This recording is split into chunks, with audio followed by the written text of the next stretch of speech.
Salva Kiir Mayardit, President of South Sudan, Your Excellency, my elder sister Samia Suluhu Hassan, President of the United Republic of Tanzania, Your Excellency, Lieutenant General Gavis Ndirakubosha, the Prime Minister of the Republic of Burundi, Your Excellency Jakaya Kikwete, former President of the United Republic of Tanzania, Your Excellency Baba Olusegun Obasanjo, former President of the Republic of Nigeria, Your Excellency retired General James Kabarebe, Minister for State for Foreign Affairs of the Republic of Rwanda, ambassadors, high commissioners, heads of delegations,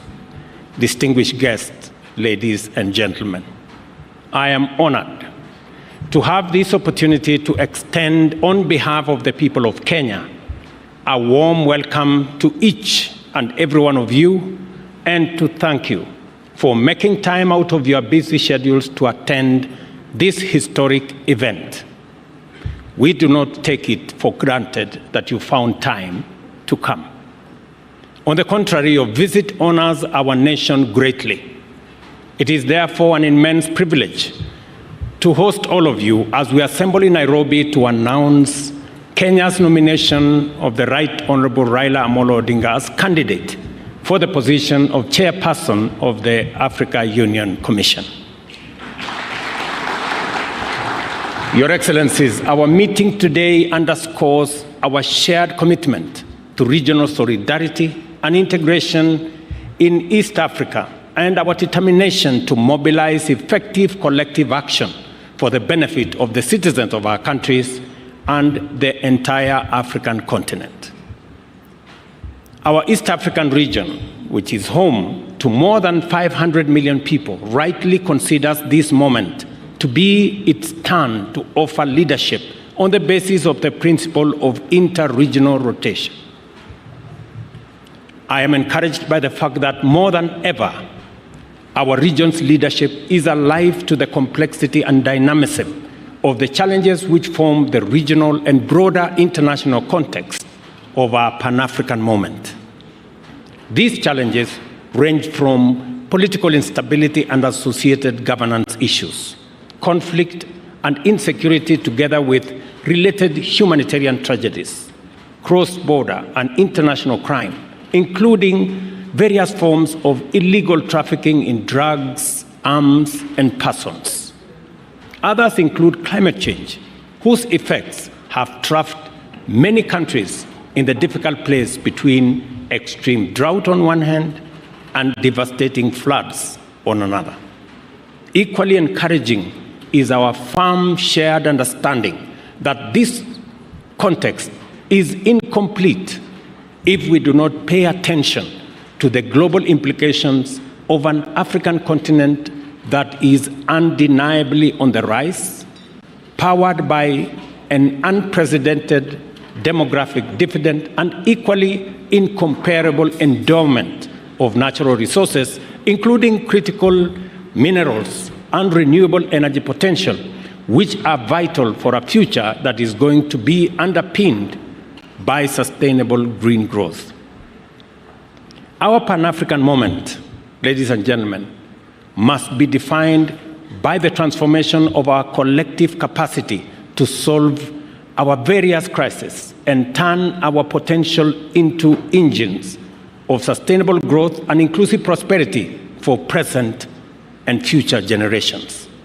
In other words, the time has come for Africa to radically recalibrate its institutions to effectively facilitate growth and development across a broad range of spheres, thereby enlarging the field of possibilities of our nations and also our peoples.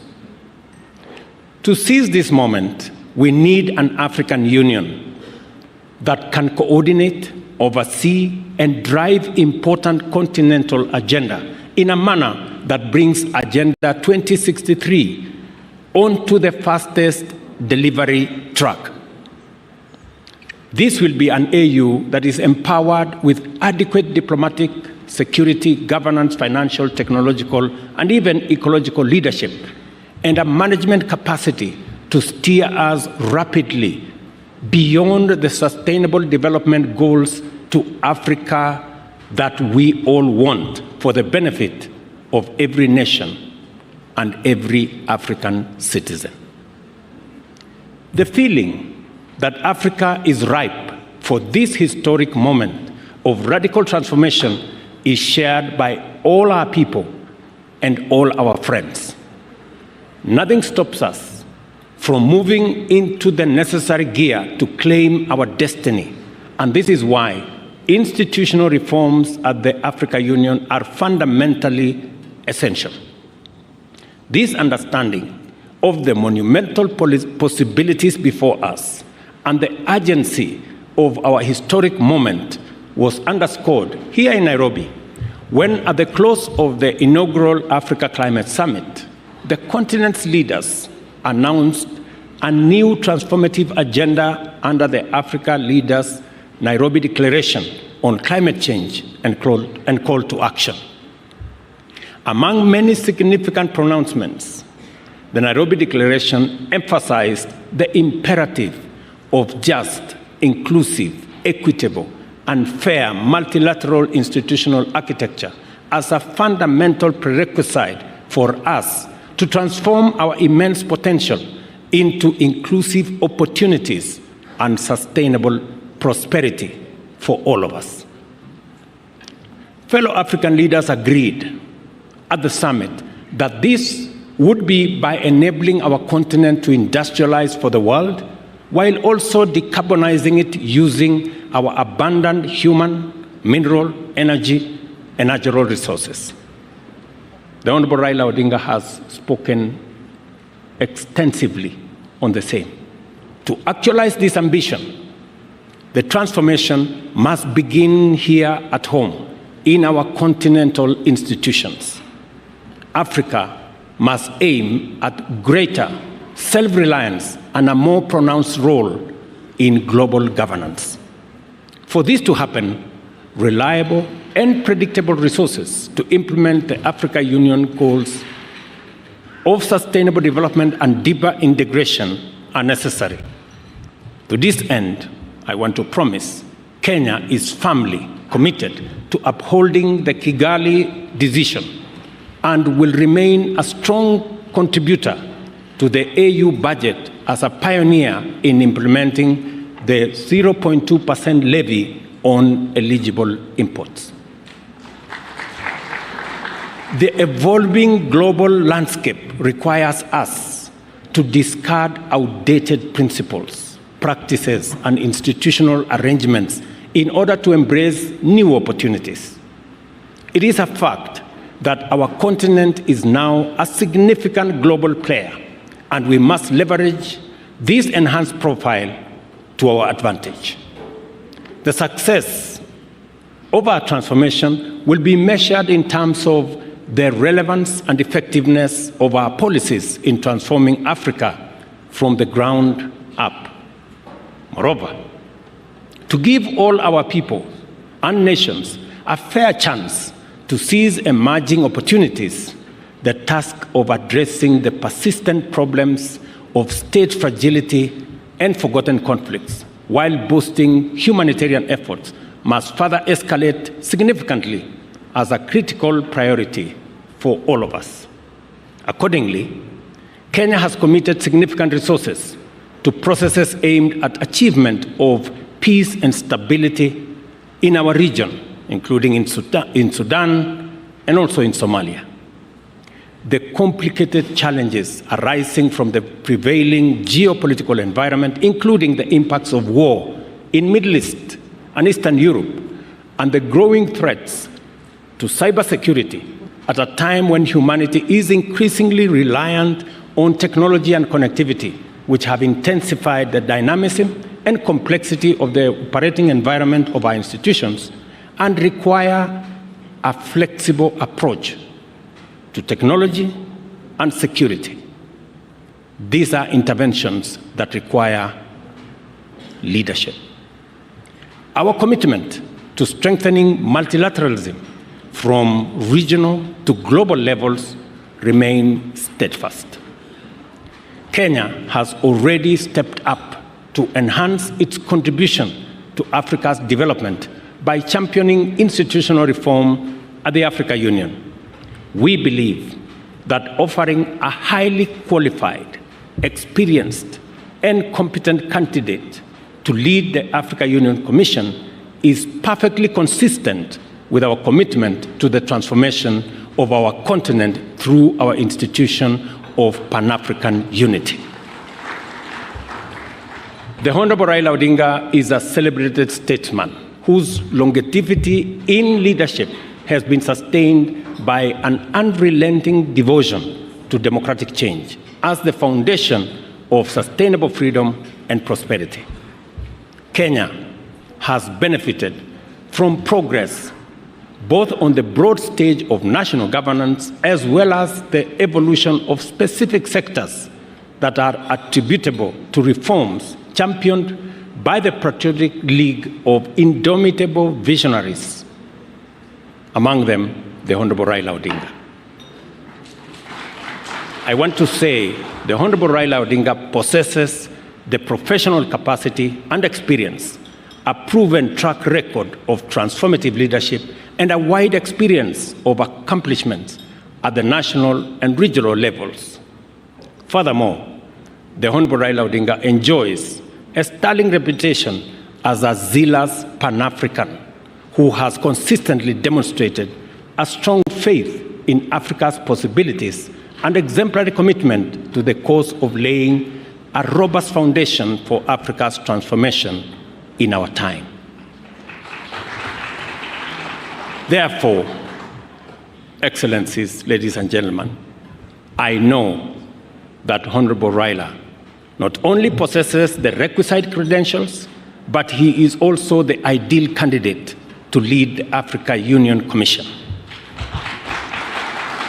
Accordingly, Kenya endorses his candidature unreservedly, and we commit wholeheartedly to support his candidature, his vision, and his leadership. He embodies extensive experience and a deep understanding of both African affairs and global dynamics, which are crucial for leading the African Union further into the center of global affairs and closer to the hearts of the African people. Excellencies, I present to you a visionary Pan-African, a bold and wise leader, a professional and technocrat, as well as a towering statesman and a veteran mobilizer for positive change.